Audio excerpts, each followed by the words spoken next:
Democrats say the tax rates must go up for certain Americans. But where do Republicans stand on that today? Kevin McCarthy, House Majority Whip, the California Republican, is with me in studio, and good morning to you. Good morning. Thanks for having me.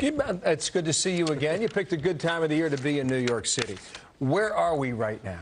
Well, they just had their first meeting down at the White House. There is a bipartisan way to do this, that you want to make sure that you gather revenues, but you get a pro-growth agenda. That means you don't raise the tax rates. There's ways to close loopholes, limit loopholes, but you need a pro-growth. You want to reform the tax code where we can create more jobs. You don't want to harm small business. And also, the president talks about a balanced approach, getting at least 2.5 to 3 times as much in cuts, and that's what we're looking at too. Where can we find those cuts in government? Where can we take a pro-growth agenda and grow this economy for small business? I want to be very specific about this now, because a lot of folks, they may lose the meaning of the definition when we talk about revenue and we talk about tax rates.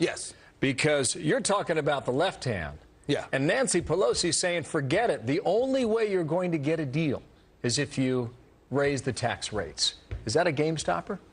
Well, the president isn't saying that. Remember this. Then Nancy said last May that it had to be a tax increase on those $1 million and more. So she keeps changing the game plan. That can't be the case. If the president just went and changed the tax rates, okay, that's pays for 8 days. Where do we go from there? The president also says that he wants a balanced approach, 2.5 cuts. We haven't heard of where his cuts are. The difference here is, if we're talking about revenue, there are ways to do it in a bipartisan manner. If you look at the Ernst & Young report, if you go and raise those tax rates, that's hit small business. It could cut 700,000 jobs out of the economy. So you don't want to hurt the economy. And you got to think Democrats don't want that either. But what I hear you saying is that the president is not in lockstep with Nancy Pelosi when it comes to tax rates versus revenue.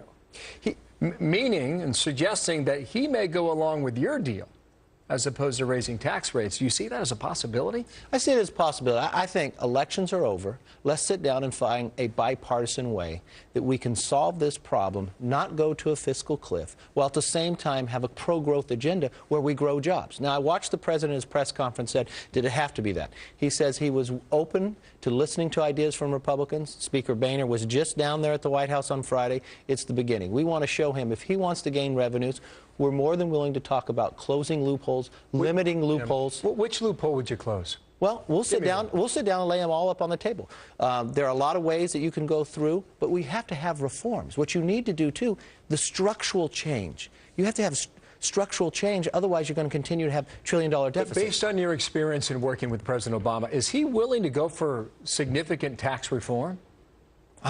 Change the whole program? Look, we will. That would be historical. We will not get out of this mess without growing this economy, and the only way to do that is to have structural reform and tax reform. And this isn't something that Republicans have sat back on. We have passed legislation already that sets up the framework to have tax reform. We've passed it to take away the sequestration that he says in the debate will not happen. We have already passed all that in the House. A lot of it sits in the Senate. I need to get to one final point here. If there's a bill that's presented on the floor of the House that increases the tax rates for people making $250,000 or more, $1 million or more per year, would that bill pass in the House of Representatives with Republican leadership? Look, what the president says, he wants a balanced approach. You cannot get there just by raising the 2 tax rates. That pays for 8 days. So what do you do with the rest of the problem?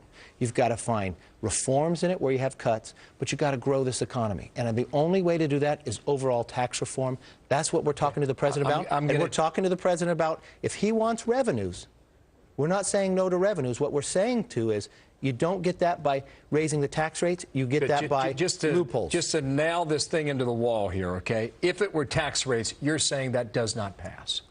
Tax rates, not revenue. It hurts the economy. Remember, when the Democrats controlled all 2 years ago, they had the ability to raise the tax rates. What did they say and what did the president say? You do not raise rates in a tough economy. They chose not to do it. This economy is still in a very difficult situation. The Ernst & Young report shows you will hit small business, which is the best job growth, and you'd lose 700,000 jobs. Why would the president change his mind now? We want to sit there in a bipartisan way, solve this fiscal cliff, find the cuts, and reform where we unshackle America. Thank you, sir. Have a good trip home to California. Kevin McCarthy here in New York. Nice to see you in person. Nice to see you.